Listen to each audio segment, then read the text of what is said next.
A comienzos del siglo XX, Alemania se debatía entre la gloria perdida y el desastre inminente. El colapso del imperio, las cicatrices aún abiertas de la Primera Guerra Mundial y la humillación impuesta por el Tratado de Versalles habían sumido a la nación en una profunda crisis. En sus calles se respiraban el descontento, la incertidumbre y un deseo ardiente de redención. De aquel caldo de cultivo donde la miseria y el nacionalismo se entrelazaban, surgiría una generación dispuesta a rehacer el destino del país sin importar el costo. Y entre sus sombras, un hombre avanzaba con una ambición silenciosa y despiadada: Heinrich Müller. Forjado en la disciplina militar y la desconfianza, ascendería hasta convertirse en el cerebro de la policía secreta del Tercer Reich, el temido jefe de la Gestapo. Esta es la historia del arquitecto invisible del terror nazi. En los años más oscuros del siglo XX, cuando Europa se encontraba sumida en el caos político y moral del régimen nazi, un hombre emergió como una figura clave en el engranaje represivo del Tercer Reich. Heinrich Müller, conocido más tarde como el jefe de operaciones de la Gestapo, fue uno de los funcionarios más temidos y eficientes del aparato de seguridad del Estado alemán. Su nombre quedaría para siempre asociado con las políticas de persecución, espionaje y exterminio que definieron una de las etapas más trágicas de la historia moderna. En este documental se reconstruye su vida desde los inicios, explorando cómo las circunstancias sociales, políticas y militares de su tiempo moldearon a un individuo destinado a ocupar un lugar central dentro de la estructura del terror nazi. Heinrich Müller nació el 28 de abril de 1900 en Múnich, en el entonces Reino de Baviera, parte del Imperio Alemán. Provenía de una familia de clase media trabajadora. Su padre, Franz Müller, era propietario de un pequeño taller dedicado a la destilación de licores, una ocupación que proporcionaba estabilidad económica sin llegar a representar prosperidad.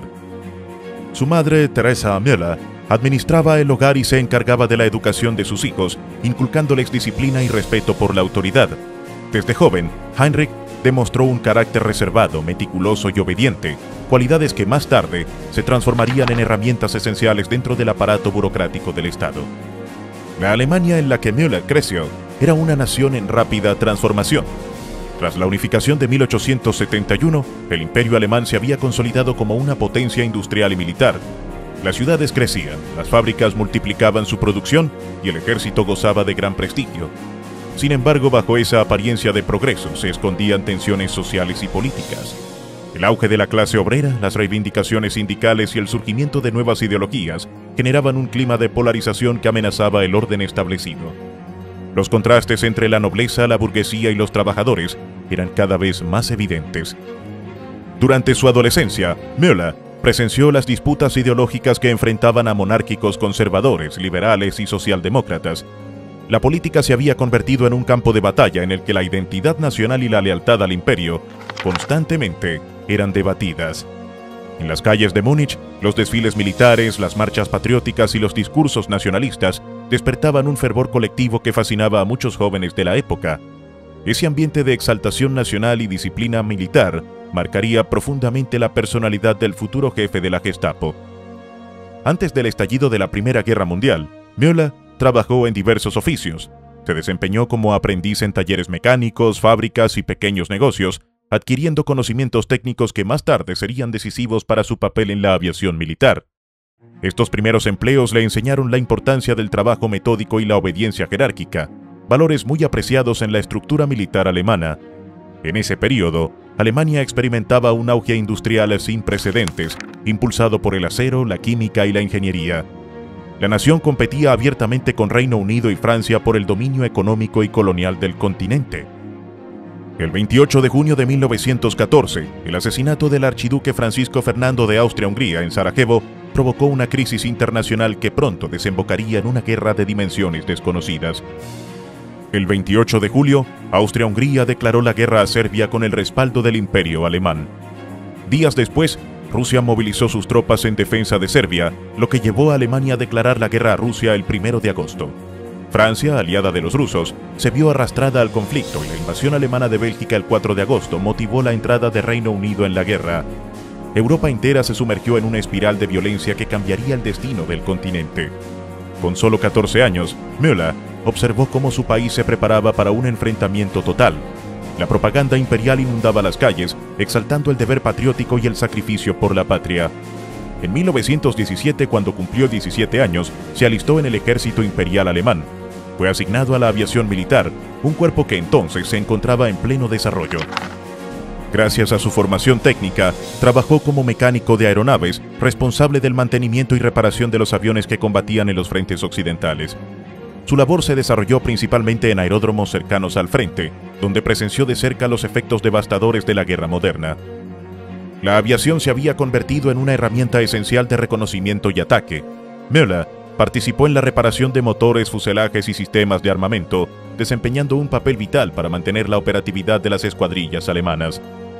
Su eficiencia y su disciplina le valieron el respeto de sus superiores y le otorgaron una reputación de precisión y fiabilidad. Por sus méritos, fue condecorado con la Cruz de Hierro, una distinción reservada a quienes demostraban valentía y servicio ejemplar. Durante esos años, Müller se familiarizó con la jerarquía militar, el rigor del mando y el sentido del deber absoluto, elementos que más tarde definirían su conducta dentro del aparato nazi. La guerra, sin embargo, se tornó insostenible para Alemania. La prolongación del conflicto, el bloqueo naval británico y el agotamiento de los recursos provocaron el colapso interno del imperio. En 1918, el alto mando militar reconoció la imposibilidad de continuar y el 11 de noviembre se firmó el armisticio que puso fin a las hostilidades. El ejército alemán regresó derrotado y el Kaiser Guillermo II abdicó, dando paso a la República de Weimar. Müller, como muchos otros soldados, fue licenciado con honores y regresó a Múnich, en un país devastado económica y moralmente. El período de posguerra estuvo marcado por la inestabilidad. Alemania enfrentaba una profunda crisis económica, el desempleo se disparaba y las calles eran escenario de protestas y enfrentamientos. En Baviera, los movimientos revolucionarios intentaron instaurar gobiernos socialistas, lo que generó una violenta reacción de los sectores conservadores. Múnich, la ciudad natal de Müller, se convirtió en un foco de agitación política donde grupos nacionalistas y paramilitares se enfrentaban al nuevo gobierno republicano. Tras su retorno a la vida civil, Müller ingresó en la policía de Baviera. Su experiencia militar, su disciplina y su lealtad lo convirtieron en un candidato ideal para las fuerzas del orden. En un contexto de caos y desconfianza, la policía jugaba un papel esencial en el mantenimiento de la autoridad. Müller ascendió con rapidez, destacándose por su capacidad organizativa y su estricta observancia de las normas. Durante los primeros años de la República de Weimar, se especializó en labores de inteligencia y vigilancia, participando en operaciones contra agitadores comunistas y organizaciones sindicales consideradas subversivas. Entre 1919 y 1923, Alemania vivió una serie de levantamientos y golpes de Estado fallidos. En noviembre de 1923, un joven político llamado Adolf Hitler intentó derrocar al gobierno bávaro en el conocido Putsch de Múnich. Aunque el golpe fracasó, el episodio tuvo una profunda repercusión en la política alemana. Müller, por entonces oficial de la policía política, participó en las investigaciones posteriores al intento del golpe, supervisando interrogatorios y recopilando información sobre los movimientos nacionalistas emergentes. Paradójicamente, años después, aquellos mismos grupos con los que había lidiado se convertirían en sus futuros superiores dentro del régimen nazi. Durante la década de 1920, Müller continuó ascendiendo dentro del cuerpo policial. Su reputación de eficiencia lo llevó a ocupar cargos en la división de inteligencia, donde se especializó en el análisis de información y en el control de actividades subversivas. Era un funcionario meticuloso, de carácter reservado y poco dado a la exposición pública. Sus colegas lo describían como un hombre de hábitos rígidos, profundamente comprometido con su trabajo y con una devoción absoluta por la estructura jerárquica. A medida que el clima político se radicalizaba, Müller fortaleció sus vínculos con las autoridades militares y con sectores nacionalistas que veían en él un servidor del orden y la disciplina. La Gran Depresión de 1929 agravó la crisis en Alemania. El desempleo masivo y la pobreza impulsaron el auge de movimientos extremistas tanto de derecha como de izquierda. En ese contexto, el Partido Nacional Socialista de los Trabajadores Alemanes comenzó a ganar influencia, capitalizando el descontento popular. Para muchos funcionarios como Müller, el ascenso del nazismo representó la posibilidad de restaurar la autoridad perdida tras la derrota de 1918. Cuando Hitler llegó al poder en 1933, el aparato estatal fue reorganizado bajo el control del partido nazi. La policía y las fuerzas de seguridad se integraron progresivamente al nuevo sistema y Müller, con su experiencia en contraespionaje, fue reclutado para trabajar en el servicio de seguridad y poco después en la Gestapo. Su carrera dentro del régimen nacionalsocialista avanzó rápidamente. En pocos años, se convirtió en jefe de operaciones de la Policía Secreta del Estado, responsable de la persecución de opositores políticos, judíos, comunistas y cualquier individuo considerado enemigo del Reich. A partir de ese momento, la trayectoria de Heinrich Müller se entrelazó de manera inseparable con la historia del terror nazi. Desde su despacho en Berlín, coordinó operaciones de inteligencia, arrestos masivos y deportaciones. Su formación meticulosa, su frialdad y su sentido de la obediencia absoluta al mando lo convirtieron en una de las figuras más temidas del régimen. En el interior de la Gestapo su autoridad era incuestionable. Los informes que supervisaba llegaban directamente a las más altas esferas del poder, incluyendo a Heinrich Himmler y a Reinhard Heydrich, con quienes mantuvo una estrecha colaboración. El hombre que había comenzado su vida como un mecánico en los talleres de Baviera se transformó en uno de los engranajes más eficaces de la maquinaria represiva del Tercer Reich. Su paso por la Primera Guerra Mundial, su formación policial y su adhesión inquebrantable a la autoridad marcaron cada una de sus decisiones dentro del régimen nazi. A lo largo de su carrera, Müller representó el modelo de funcionario que el Estado totalitario promovía, disciplinado, eficiente y completamente subordinado al poder político. Su ascenso dentro de la Gestapo no fue producto de la ideología, sino del deber y la estructura jerárquica que había aprendido desde sus años en la aviación militar. Los acontecimientos que marcaron la vida de Heinrich Müller, desde su infancia en Múnich hasta su incorporación a las fuerzas de seguridad del Tercer Reich, reflejan el proceso histórico de una nación que transitó del imperio a la dictadura, de la derrota a la represión. En el marco de las transformaciones de la Alemania del siglo XX, Müller se convirtió en una pieza clave de la maquinaria estatal, un funcionario cuya carrera estuvo determinada por la obediencia, el control y la aplicación del poder en su forma más implacable. Tratado de Versalles, República de Weimar y ascenso policial. El 28 de junio de 1919, en el majestuoso Salón de los Espejos del Palacio de Versalles, se firmó el documento que selló oficialmente el fin de la Primera Guerra Mundial. Aquel tratado, conocido como Tratado de Versalles, fue el resultado de meses de intensas negociaciones entre las potencias aliadas, Francia, Reino Unido, Estados Unidos e Italia, frente a una Alemania derrotada que acudió sin poder de decisión y bajo la presión del ultimátum aliado.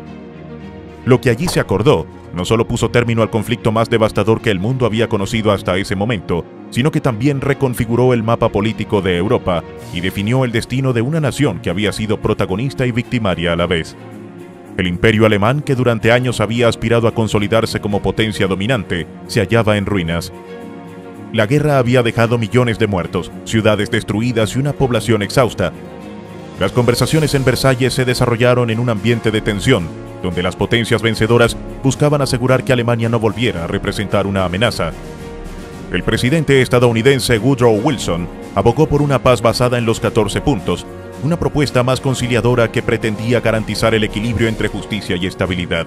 Sin embargo, su visión fue eclipsada por el deseo de venganza y reparación de Francia, personificado en el primer ministro Georges Clemenceau, decidido a debilitar al antiguo enemigo. El tratado impuso una serie de condiciones severas. Alemania perdió alrededor del 13% de su territorio y cerca del 10% de su población. Alsacia y Lorena fueron devueltas a Francia. Eupen y Malmedy pasaron a Bélgica. El norte de Schleswig fue cedido a Dinamarca y grandes extensiones del este alemán fueron transferidas a la recién restaurada Polonia, incluyendo el corredor polaco que separó Prusia Oriental del resto del país.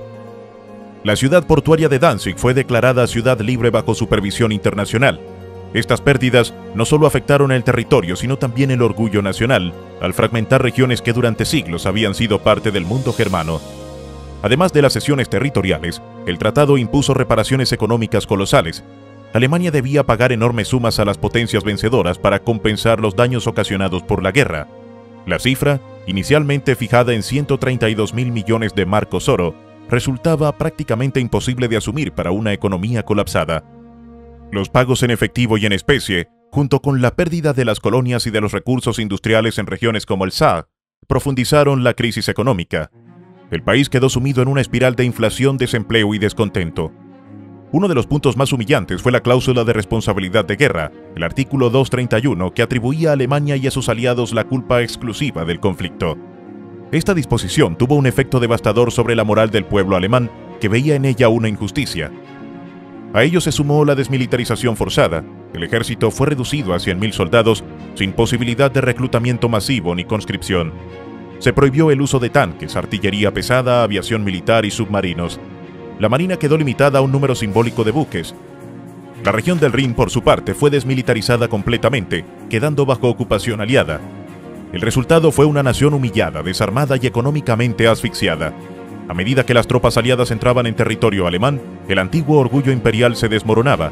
La población civil, golpeada por el hambre y la escasez, observaba con resentimiento la firma del tratado, percibido como un diktat, una imposición sin derecho a réplica. El colapso del imperio ya había comenzado antes de la firma. En noviembre de 1918, mientras las líneas del frente se derrumbaban, levantamientos populares estallaron en todo el país.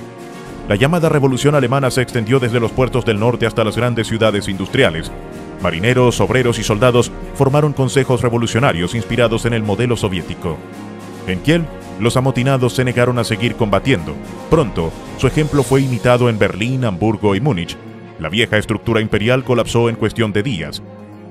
El 9 de noviembre de 1918, bajo la presión de las calles, el Kaiser Guillermo II abdicó y huyó a los Países Bajos, poniendo fin a más de 4 siglos de monarquía. Ese mismo día, desde el balcón del Reichstag, el socialdemócrata Philipp Scheidemann proclamó la República Alemana, mientras en otra parte de Berlín, el líder espartaquista Karl Liebknecht anunciaba la creación de una república socialista libre de Alemania. Dos visiones irreconciliables del futuro surgían simultáneamente, presagiando años de conflicto político. Al frente del nuevo gobierno quedó Friedrich Ebert, dirigente del Partido Socialdemócrata, quien se vio obligado a mantener el orden en un país dividido. Para contener la amenaza comunista, Ebert pactó con el alto mando militar en un acuerdo conocido como el Pacto Ebert-Gröna, que garantizaba el apoyo del ejército a cambio de preservar su estructura y autoridad. Este entendimiento permitió sofocar las revueltas, pero también sembró la desconfianza entre sectores obreros y socialistas más radicales. En enero de 1919, el intento de insurrección comunista liderado por Liebknecht y Rosa Luxemburgo fue brutalmente reprimido por los Freikorps, milicias nacionalistas compuestas por veteranos de guerra. Ambos líderes fueron asesinados y su muerte marcó el fin de la esperanza revolucionaria. Alemania ingresaba así en una nueva etapa, la de la República de Weimar, llamada así por la ciudad donde se redactó su constitución. La Constitución de Weimar, promulgada en agosto de 1919, estableció una de las democracias más avanzadas de su tiempo. Reconocía derechos fundamentales, sufragio universal, libertad de expresión y una estructura parlamentaria moderna. Sin embargo, la República nació bajo el signo de la debilidad. La derrota, las reparaciones y el descontento social erosionaban su legitimidad. En las calles, la violencia política se convirtió en parte del paisaje cotidiano. Grupos de extrema derecha y comunistas se enfrentaban en continuos disturbios, mientras los gobiernos se sucedían con rapidez. La crisis económica de la posguerra alcanzó su punto más crítico en 1923 con la hiperinflación. El marco alemán perdió todo valor. Billetes con cifras astronómicas circulaban sin poder adquisitivo. El precio de los alimentos y bienes básicos se multiplicaba en cuestión de horas. Familias enteras veían desaparecer sus ahorros y los salarios apenas alcanzaban para un día de subsistencia. En ese contexto, surgieron movimientos nacionalistas que culpaban al Tratado de Versalles y a los políticos de Weimar por la ruina del país. Entre ellos destacó el Partido Nacional Socialista Obrero Alemán, fundado en Múnich y liderado por un antiguo cabo del ejército, Adolf Hitler. En noviembre de ese mismo año, el partido intentó un golpe de Estado conocido como el Putsch de Múnich, que fracasó y llevó a Hitler a prisión. Desde la cárcel escribió su manifiesto político Mein Kampf, en el que desarrolló sus ideas de revancha nacional, antisemitismo y expansión territorial. Mientras tanto, la República atravesaba un periodo de aparente estabilidad bajo la dirección de Gustav Stresemann, quien logró renegociar las reparaciones mediante el Plan Dawes y a estabilizar la moneda con la introducción del Rentenmark. Sin embargo, este respiro fue efímero. La dependencia del capital extranjero hacía a la economía alemana extremadamente vulnerable. La Gran Depresión de 1929, iniciada en Estados Unidos, tuvo efectos devastadores. El desempleo se disparó, las fábricas cerraron y la miseria se extendió. Las tensiones sociales se agudizaron y el sistema parlamentario se vio paralizado por la falta de consenso. Durante aquellos años turbulentos, figuras menos conocidas desempeñaron papeles decisivos en los engranajes del Estado. Uno de ellos fue Heinrich Müller, un joven funcionario que inició su carrera en la policía bávara al término de la guerra. Müller se especializó en la vigilancia y represión de actividades comunistas, adquiriendo experiencia durante los enfrentamientos contra los miembros de la efímera República Soviética de Baviera en 1919.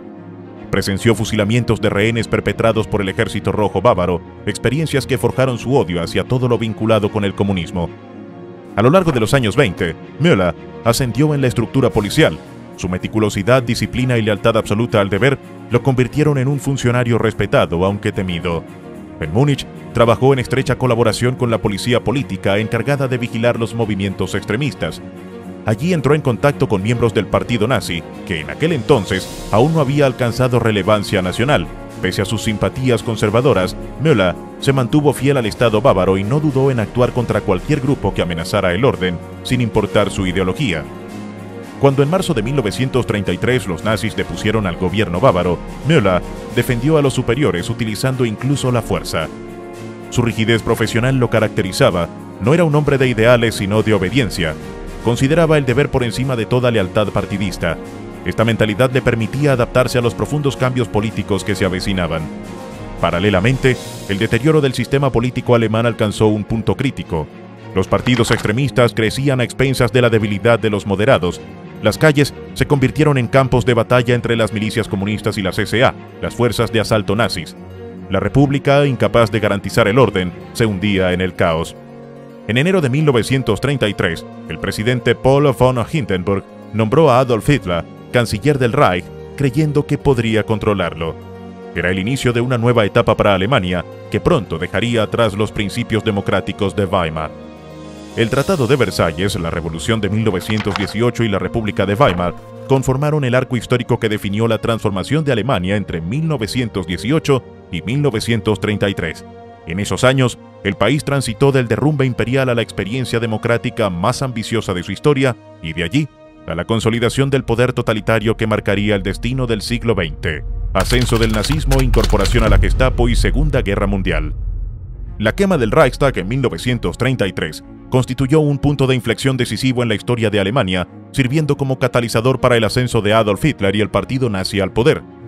El incendio que devastó el edificio del Parlamento alemán, un símbolo de la democracia de la República de Weimar, se convirtió en un instrumento político aprovechado por el régimen emergente para justificar una represión sistemática de la oposición. Los nazis señalaron de inmediato a los comunistas como responsables del suceso, construyendo un argumento sólido que legitimó la persecución de los partidos de izquierda y de sus seguidores. La estrategia no solo debilitó a los rivales políticos, sino que también permitió al régimen promulgar leyes que restringieron las libertades civiles y políticas, alterando para siempre el equilibrio institucional de Alemania. La manipulación del incendio del Reichstag no fue el único mecanismo que empleó el partido nazi para consolidar su poder.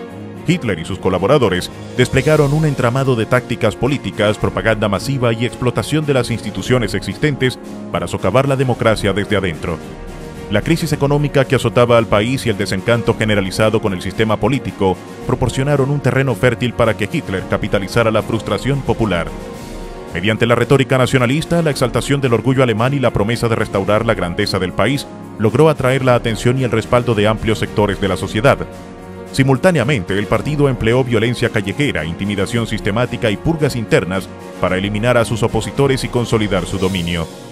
Hitler demostró también una notable capacidad para establecer alianzas estratégicas con sectores conservadores y empresariales que veían en él un freno frente al ascenso de los movimientos socialistas y comunistas. Estas coaliciones proporcionaron recursos financieros y apoyo político esenciales para el avance del partido nazi. Con su nombramiento como canciller en enero de 1933, Hitler inició una transformación radical en el país. Entre sus primeras medidas se destacaron la promulgación de leyes que recortaban las libertades políticas y civiles, así como la eliminación sistemática de opositores, incluidos comunistas, socialistas, judíos y otros grupos considerados indeseables por el régimen.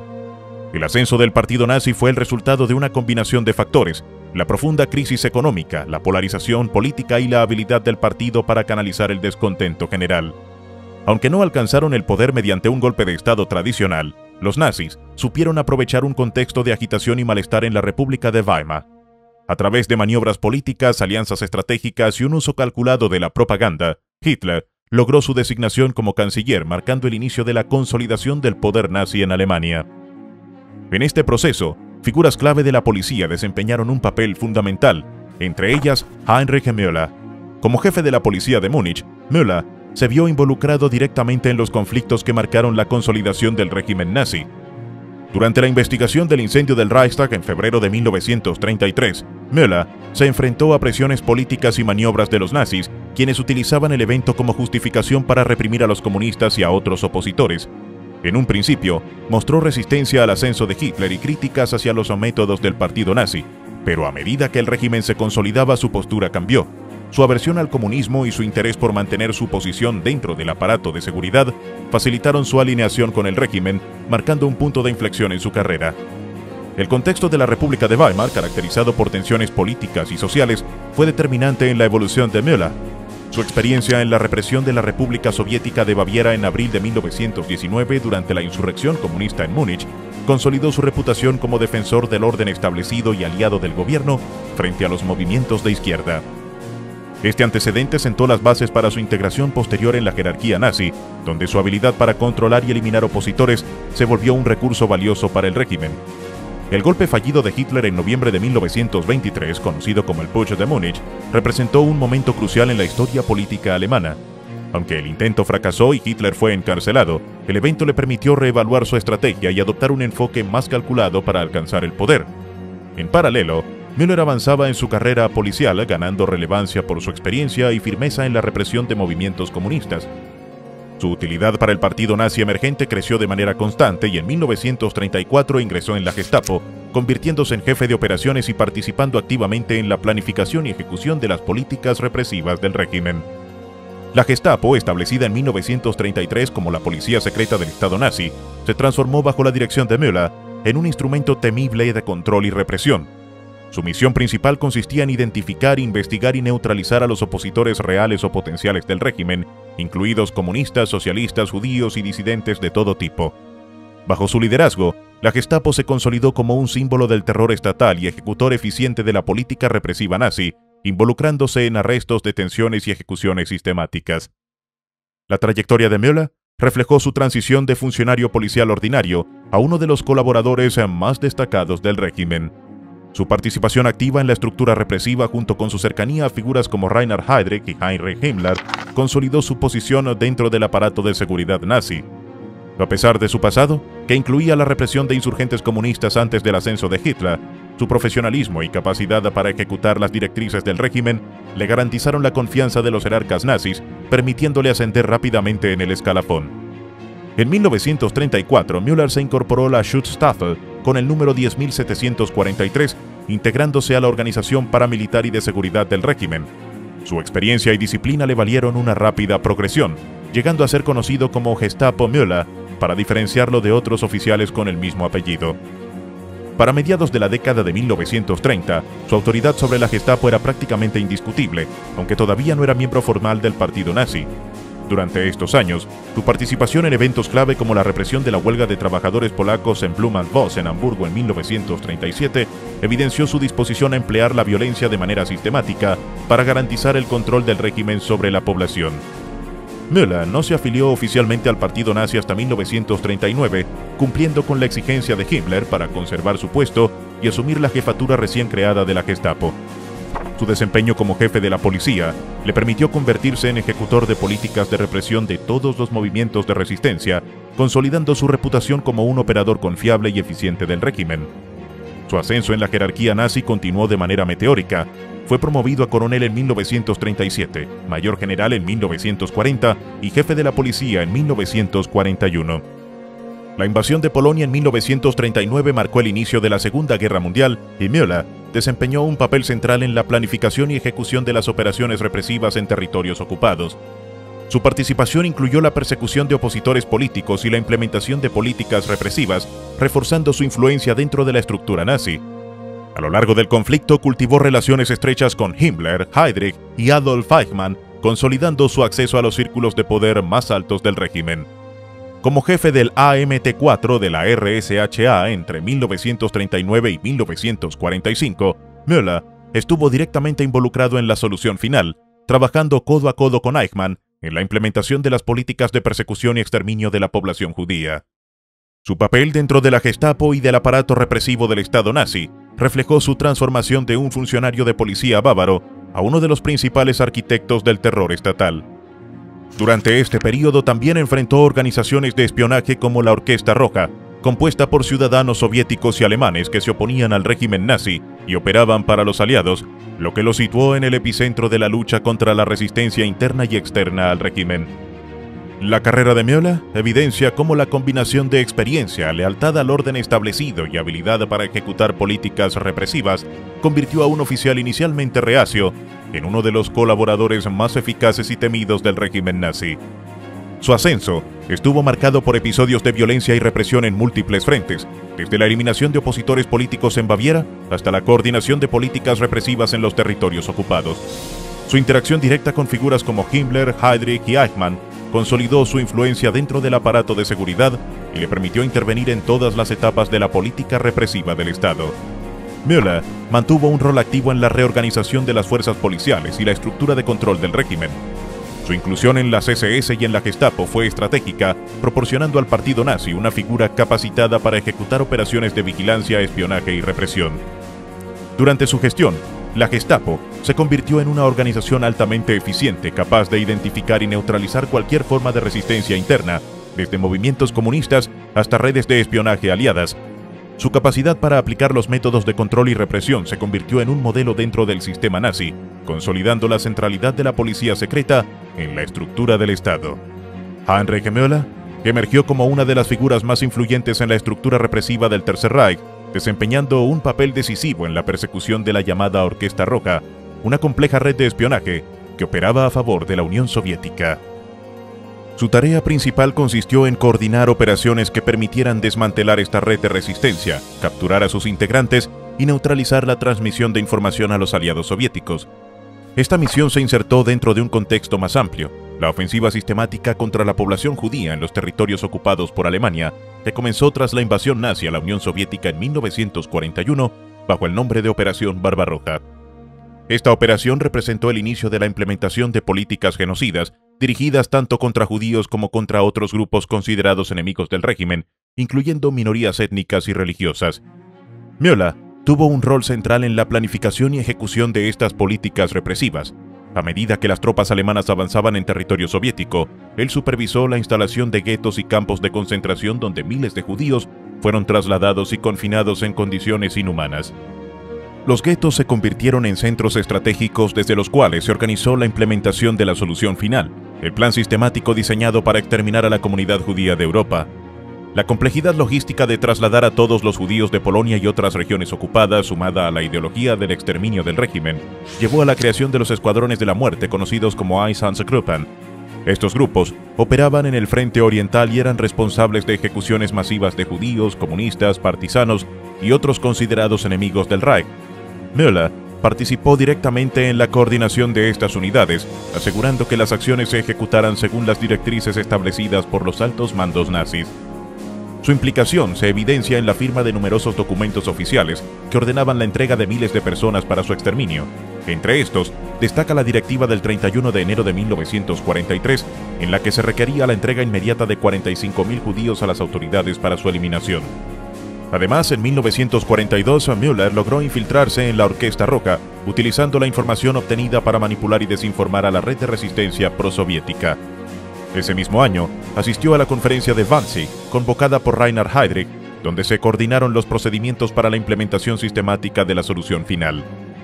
La reunión contó con representantes de diferentes departamentos del régimen, estableciendo un plan de acción burocrático y logístico que convertiría en realidad el exterminio de millones de judíos europeos.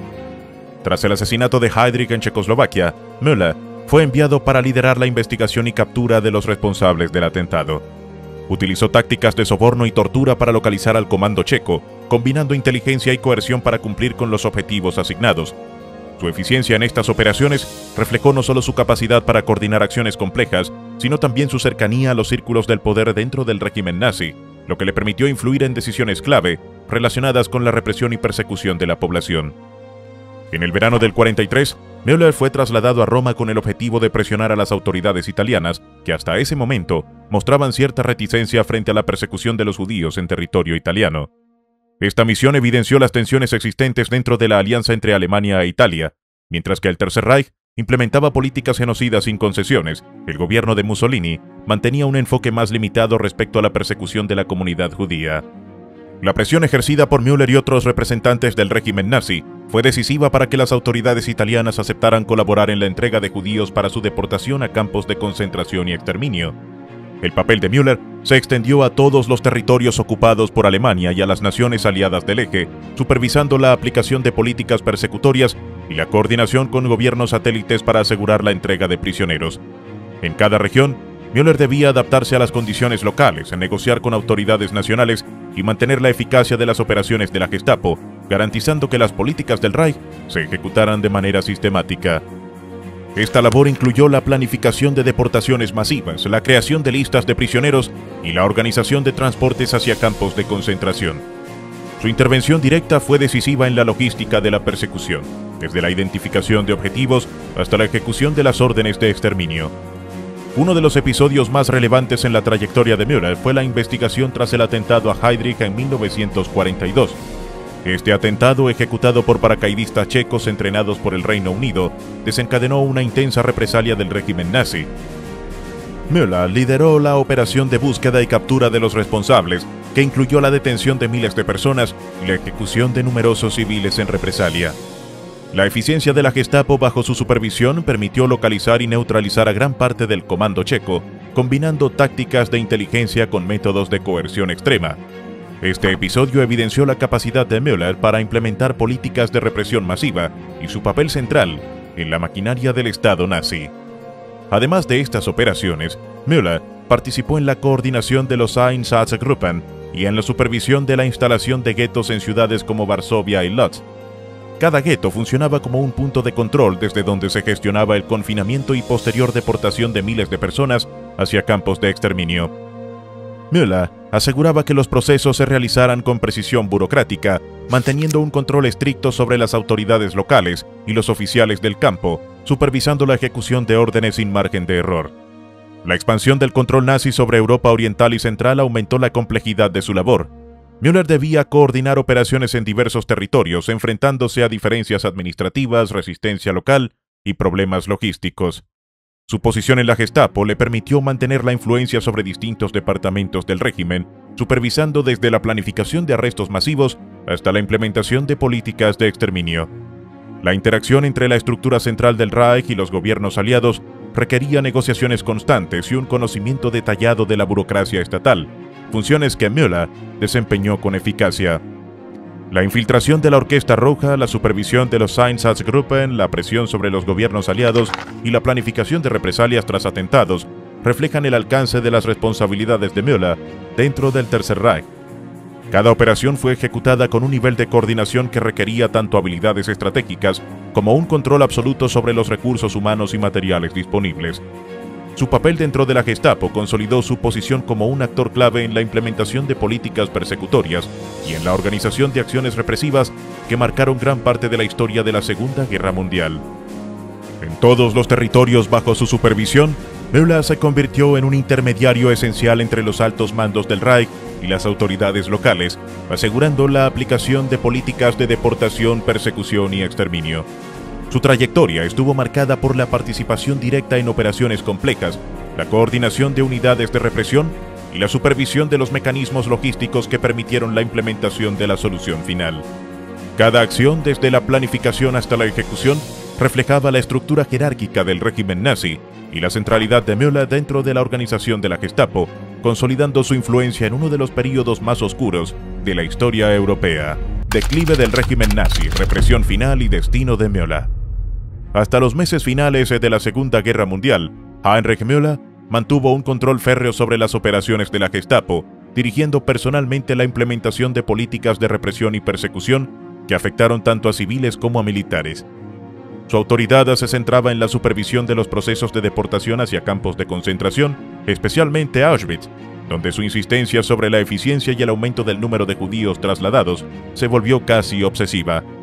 Durante los primeros meses de 1944, la influencia de Müller se vio reforzada por su cercanía con Reinhard Heydrich.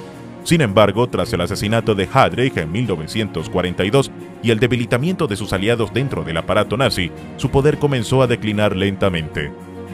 Esta pérdida de respaldo originó crecientes tensiones con Heinrich Himmler, jefe supremo de las SS, sobre la forma de enfrentar la resistencia interna dentro del Estado y el tratamiento de opositores al régimen.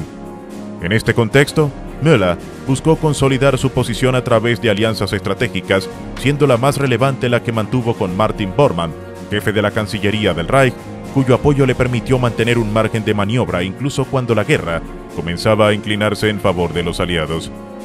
El 20 de julio de 1944 se llevó a cabo el atentado más audaz contra Adolf Hitler, conocido como Operación Valkyria. La acción se desarrolló en la Guarida del Lobo, residencia y centro de operaciones de Hitler en Rastenburg, Prusia Oriental. Durante una reunión del alto mando, el coronel Klaus von Stauffenberg colocó un artefacto explosivo dentro de una maleta junto al líder nazi. Sin embargo, otro oficial movió la maleta, lo que provocó que la detonación no alcanzara el objetivo. El fallido intento de asesinato desató inmediatamente una intensa ola de persecución. Heinrich Müller asumió un papel central en la investigación, dirigiendo personalmente la búsqueda de los conspiradores y supervisando los arrestos, interrogatorios y ejecuciones que se extendieron por toda Alemania. Su método combinaba eficiencia administrativa y brutalidad física, asegurando que la represión se ejecutara de manera sistemática. La operación represiva tras el atentado de julio se caracterizó por su rapidez y alcance. Müller coordinó allanamientos en hogares, oficinas y cuarteles, mientras las SS y la Gestapo detenían a miles de sospechosos, tanto civiles como militares. Se estima que más de 5.000 personas fueron arrestadas y alrededor de 200 fueron ejecutadas, incluyendo a oficiales del ejército y miembros de la élite política implicados en la conspiración. La caza de conspiradores creó un clima de terror generalizado, donde la sospecha y la paranoia se extendieron incluso entre altos funcionarios del régimen. La amenaza de nuevas conspiraciones llevó a purgas masivas y castigos ejemplares, consolidando la autoridad de Müller dentro de la estructura nazi, a pesar del debilitamiento general del régimen. Durante este periodo, Müller no solo se centró en la represión de opositores internos, sino que también mantuvo una política extremadamente violenta hacia prisioneros de guerra. En marzo de 1944, ordenó la ejecución de oficiales británicos que habían escapado de campos de detención en Saga, cerca de Breslau. Su control sobre la Gestapo le permitió convertir la ejecución de prisioneros en un procedimiento casi administrativo, donde las órdenes de asesinato se cumplían sin demora. Esta misma actitud se reflejó en su supervisión de la deportación y exterminio de judíos, así como en su participación en la persecución de comunistas, opositores políticos y cualquier persona considerada una amenaza para el régimen. A medida que los aliados avanzaban y la invasión de Berlín se volvía inminente, Müller permaneció activo en la capital, participando directamente en interrogatorios y ejecuciones de oficiales de alto rango. Uno de los casos más notorios fue el de Heinrich Fegelein, cuñado de Eva Braun, y enlace entre Himmler y Hitler. En abril de 1945, mientras la ciudad era bombardeada y las fuerzas soviéticas se acercaban, Fegelein fue capturado intentando huir con su amante hacia Suecia. Müller supervisó su interrogatorio y posterior fusilamiento en los subterráneos de la Cancillería. Durante estos últimos días, Müller mantuvo un control rígido sobre la Gestapo, asegurando que cualquier sospechoso de deslealtad fuera eliminado sin demora, incluso mientras Berlín se sumía en el caos y la destrucción. El suicidio de Hitler el 30 de abril de 1945 marcó el fin del liderazgo nazi, pero no el de la violencia y persecución en la capital. Müller fue visto por última vez el 29 de abril, un día antes del suicidio del Führer, y manifestando su determinación de no rendirse ante rusos y su temor a caer prisionero. Su desaparición coincidió con los últimos días de la caída de Berlín, donde la ciudad estaba tomada por la confusión, el pánico y el colapso de las estructuras administrativas del Tercer Reich. La falta de información fiable sobre su destino alimentó décadas de especulaciones y teorías contradictorias. Tras la rendición alemana en mayo de 1945, se desconocía el paradero de Müller.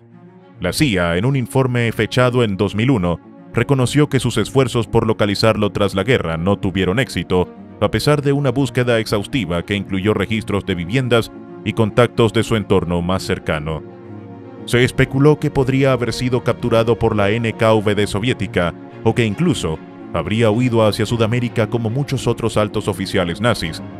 En 1947, agentes americanos revisaron la residencia de su amante, Anna Schmidt, sin encontrar rastros. En las décadas siguientes, rumores indicaron que habría muerto en Moscú en 1952 bajo custodia soviética o que habría sido ejecutado por comandos checoslovacos en los años 60, al estilo del rapto de Adolf Eichmann. ninguna de estas versiones fue confirmada. El misterio sobre el destino de Müller permaneció durante casi 7 décadas, convirtiéndolo en uno de los miembros del régimen nazi de más alto rango, cuyo fin se desconocía. A pesar de la extensión de su participación en crímenes de guerra y genocidio, nunca se pudo rastrear su paradero hasta que en 2013, la investigación del profesor Johannes Tuchel, director del Memorial de la Resistencia Alemana, identificó pruebas documentales de su muerte. Tras un estudio detallado de los registros civiles de Berlín y la revisión de archivos en todos los distritos de la ciudad, Tuchel dio con un documento que confirmaba su entierro en un cementerio judío, un lugar elegido provisionalmente debido a la imposibilidad de realizar un entierro regular durante la devastación de la ciudad. Este entierro, aunque planeado como temporal, se convirtió en definitivo, cerrando así décadas de especulación sobre su destino. La ubicación final de los restos de Müller en un cementerio judío generó un impacto significativo por su simbolismo y contradicciones históricas. El hecho de que uno de los principales responsables de la represión y el genocidio se encontrara enterrado en un lugar destinado a las víctimas del Holocausto añadió un elemento inesperado y complejo a la historia de su vida y a su desaparición. Los hallazgos de Tuchel se basaron en una investigación meticulosa revisando registros de entierros, documentación de la Gestapo y archivos municipales, lo que permitió reconstruir con precisión los últimos días de Müller y su desaparición en medio del colapso del Tercer Reich. El seguimiento de su actividad en abril del 45 revela que Müller estaba involucrado en la supervisión de interrogatorios, ejecuciones y deportaciones hasta el último momento. Su participación en el procesamiento de Fegelein y otros oficiales del régimen evidencia su papel como ejecutor directo de la violencia administrativa y militar que caracterizó la caída de Berlín. A pesar del deterioro del poder nazi y de la inminente derrota, Müller continuó ejerciendo autoridad sobre la Gestapo y asegurando la eliminación de cualquier sospechoso, consolidando su reputación de eficacia y brutalidad hasta sus últimos días visibles. La prolongada incertidumbre sobre su destino también refleja la dificultad de rastrear a oficiales de alto rango en medio del caos de la posguerra. La combinación de desapariciones, destrucción de registros y la dispersión de responsables nazis dificultó enormemente la tarea de los servicios de inteligencia aliados. Las especulaciones sobre su posible huida a Sudamérica o la integración a agencias soviéticas forman parte de su amplio abanico de teorías que rodearon su figura durante décadas. Solo gracias a la documentación más reciente se pudo esclarecer de manera concluyente su fallecimiento y el lugar de su entierro. El caso de Müller ofrece un registro detallado de la coordinación sistemática de la represión y la violencia que caracterizó los últimos años del régimen nazi. Sus órdenes afectaron a miles de personas, desde la caza de conspiradores tras la Operación Valquiria hasta la eliminación de prisioneros de guerra y opositores políticos. La rapidez y la eficacia de sus acciones consolidaron la estructura del terror que permitió al régimen nazi mantener un control relativo hasta el final, inclusive mientras Berlín se convertía en un escenario de total destrucción y caos. Durante las semanas posteriores al atentado de la Operación Valquiria, Müller reforzó su red de informantes dentro de la administración nazi, supervisando no solo a los oficiales de la Gestapo, sino también a miembros de la Wehrmacht y del Partido Nacionalsocialista Obrero Alemán. Cada reporte de sospecha era analizado personalmente, y aquellos con la mínima relación con la conspiración eran detenidos de forma inmediata. La capacidad de Müller para centralizar la información y coordinar las detenciones permitió que la represión se ejecutara con rapidez letal, convirtiendo cada investigación en un proceso sistemático de eliminación de opositores. Esta eficiencia contribuyó a consolidar un clima de miedo permanente, donde la mera sospecha de deslealtad podía convertirse en una sentencia de muerte. Paralelamente, la ciudad de Berlín se transformaba en un escenario de caos absoluto. Las calles estaban plagadas de escombros, los edificios gubernamentales habían sido severamente dañados por los bombardeos soviéticos y la población civil vivía en condiciones extremas de hambre y miedo.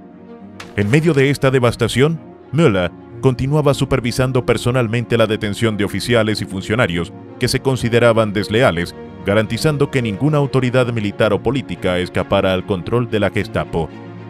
La coordinación de estas operaciones en un entorno tan hostil reflejaba su capacidad organizativa y su determinación, a pesar de la evidente inminencia de la derrota alemana.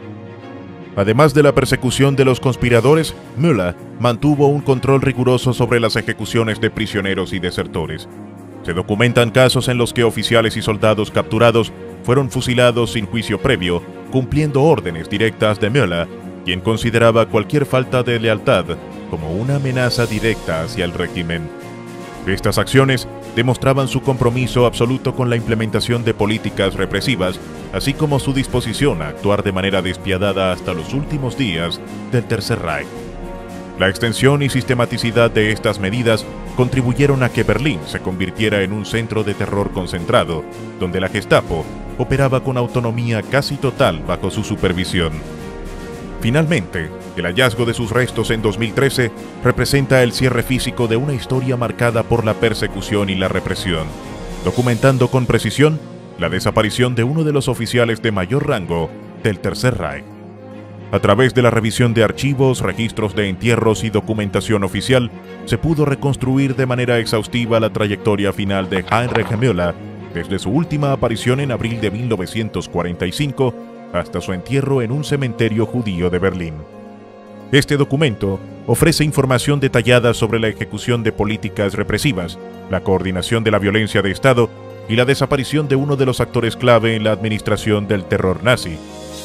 ¿Cómo pudo un hombre como Heinrich Müller, responsable directo de asesinatos y persecuciones sistemáticas, desaparecer por décadas sin dejar rastro, desafiando a las agencias de inteligencia más poderosas del mundo, inclusive después de su muerte?